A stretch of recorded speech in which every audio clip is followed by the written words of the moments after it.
Hai kids, seperti yang sudah kita ketahui, Korea Utara dan Korea Selatan saat ini dibatasi oleh zona demilitarisasi Korea. Tapi ternyata dulu Korea Utara dan Korea Selatan ini merupakan satu kesatuan negara loh. Nggak seperti sekarang. Dulu negara K-popers dan negara paling tertutup di dunia ini hanya memiliki satu pemimpin yang sama. Namun saat ini kedua negara terpisah dan memiliki hubungan yang kurang baik.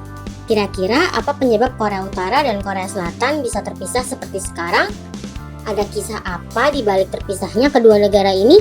Yuk langsung kita bahas. Sebelum kita lanjut videonya, jangan lupa klik tombol subscribe dan tombol loncengnya ya.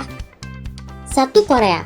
Terpisahnya semenanjung Korea ini merupakan korban dari meningkatnya perang dingin antara dua negara terkuat, yakni Uni Soviet dan Amerika Serikat. Selama berabad-abad sebelum terpecah, semenanjung Korea menjadi satu dan dipimpin oleh dinasti kerajaan. Namun saat dijajah Jepang pada 1905, Korea mengalami gejolak selama 35 tahun.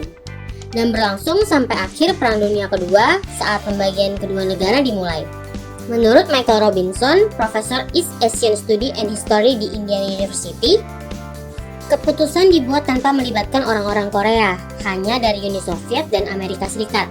Mereka membagi Korea menjadi dua wilayah kependudukan. Mengapa bisa terbagi? Pada Agustus 1945, dua negara ini membagi kekuasaan atas semenanjung Korea.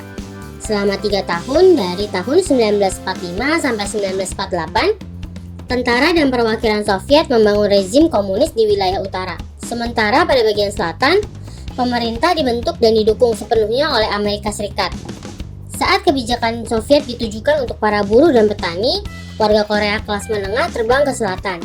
Pada daerah selatan, rezim yang didukung oleh Amerika Serikat jelas disukai oleh para anti-komunis. Menurut Robinson, sudah ada upaya agar warga Korea dapat menyelesaikan sendiri masalah mereka. Nggak hanya perang dingin, tapi segala usaha yang sudah dicoba untuk menyatukan kembali semenanjung Korea ini digagalkan oleh Uni Soviet dan Amerika Serikat. Hal ini dilakukan oleh Uni Soviet dan Amerika Serikat karena mereka berdua nggak ingin menyerah satu sama lain. Pada 1948, PBB melakukan pemungutan suara untuk menentukan kedaulatan Korea. Saat itu Uni Soviet menolak untuk berpartisipasi dan nggak lama setelah itu wilayah selatan membentuk pemerintahannya sendiri. Pemerintahan ini berpusat di Seoul dan dipimpin oleh Syngman Rhee yang sangat anti-komunis. Karena nggak mau kalah, akhirnya wilayah utara juga membentuk sistem negara sendiri. Negara ini dipimpin oleh Kim Il-sung sebagai Perdana Menteri yang berpusat di Pyongyang. Sementara itu, hubungan Amerika di wilayah selatan dan Uni Soviet di wilayah utara berlangsung nggak baik. Hal ini menjadi permasalahan nasional yang memicu perang saudara, yaitu Perang Korea. Perang Korea ini berlangsung dari 25 Juni 1950 sampai 27 Juli 1953. Pada saat itu, Amerika Serikat menjadi musuh utama Korea Utara karena sudah membom desa dan kota-kota di semenanjung. Gencatan senjata untuk mengakhiri konflik pada 1953 menyisakan negara yang semakin terpecah. Zona demilitarisasi atau DMZ lalu didirikan untuk membelah semenanjung Korea. Nah kids, itu dia beberapa alasan mengapa negara yang awalnya merupakan satu semenanjung Korea terpisah menjadi dua.